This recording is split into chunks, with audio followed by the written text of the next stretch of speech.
రచనలతో, కవిత్వాలతో, పాటలతో, పద్యాలతో ప్రజలను మేల్కొల్పారు. కొందరు కవులు భయపడి అప్పటి ప్రభుత్వాలకు, అప్పటి నిజాం నవాబు నిరంకుశత్వానికి భయపడి ఏం చేశారు, తన పేరు పెట్టుకోకుండా కలం పేరు పెట్టారు. కలం పేరు అంటే తన యొక్క పెన్ను కలం ఉంటుంది కదా, దానికి ఒక కొత్త పేరు పెట్టి కూడా రచనలను రిలీజ్ చేశారు. అర్థమవుతుంది కదా అందరికీ? అవి అట్లా ఎందుకు కవి ఏమో బయటికి రాడు, తన కవిత్వాలు రచనలు మాత్రం తన రాసిన పుస్తకాలు మాత్రం బయటకు వస్తున్నాయి. ఎందుకు? ఆయన లక్ష్యం ఏంటంటే అవి ఎవరైతే చదువుతారో ప్రజలు వాళ్ళందరూ ప్రేరేపితులు అవుతారు, వాళ్ళందరూ సమాజంలో జరుగుతున్న అన్యాయాలు తెలుసుకుంటారు, వాళ్ళందరూ ఇప్పటికైనా మారుతారు అని ఉద్దేశం అన్నట్టు. అందుకని ఒకటి ప్రత్యక్ష యుద్ధం, ఒకటి పరోక్ష యుద్ధం. ప్రత్యక్ష యుద్ధంలో ప్రాణాలు పోగొట్టుకున్నారు చాలా మంది. పరోక్ష యుద్ధంలో కవిత్వాలతో, రచనలతో అందరినీ ప్రేరేపితులను చేశారు.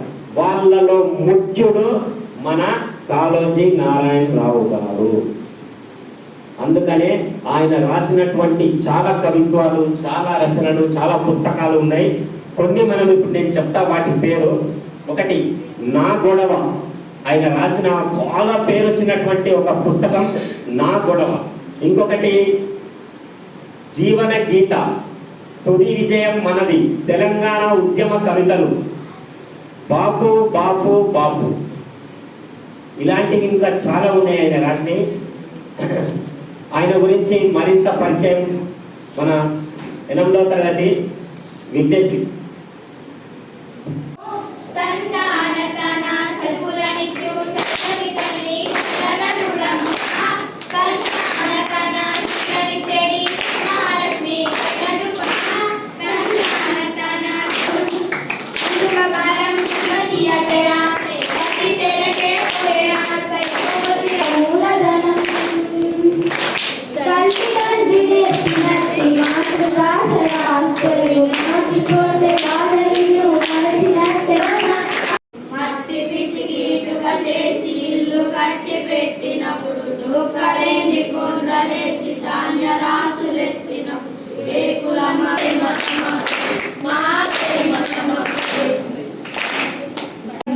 అలాగే హన్మకొండ పట్టణంలో కాళోజీ కళ.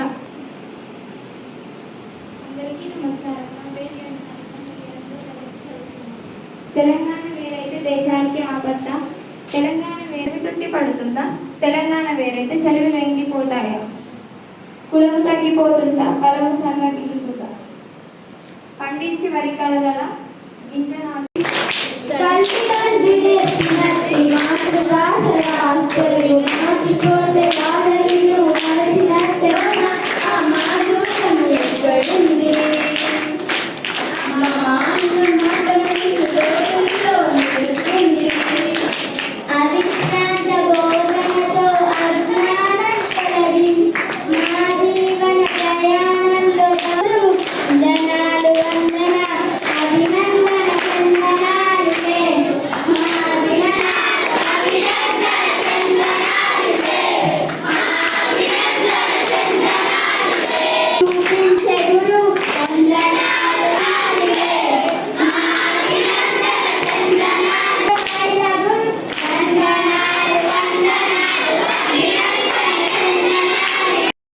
జయంతి అనేది పుట్టినరోజు సందర్భంగా అదే గుర్తుగా ఈ రోజు మన కాళోజీ నారాయణరావు గారి తెలుగు సాహిత్యంలో ఎవరైతే విశిష్ట సేవలు అందించారో సంవత్సరం నుండి ఆనాటి తెలంగాణ ప్రభుత్వం ప్రారంభించడం జరిగింది. ఈ స్టార్ట్ చేసిన ఉన్నది. దీంతో భాగంగా మనకు 5 రోజుల నుండి 9 దాకా ఏవైతే పాఠ్యాంశాలు ఉన్నాయో మీ పాఠ్యాంశాలు ఎంతవరకు పూర్తయ్యాయో అంతవరకే మీ యొక్క క్వశ్చన్స్ ఉండడం జరుగుతుంది. తల్లిదండ్రి చెప్పినట్టి మాతృభాష తెలుగు మరిచిపోయి వాళ్ళను తండ్రి చెప్పినట్టి మాతృభాష తెలుగు మరిచిపోతే వాళ్ళని మరచినట్టుగా ఇది మరువబోకుగా వంటి వాడు అని పద్యం మళ్ళీ ఒకసారి. సో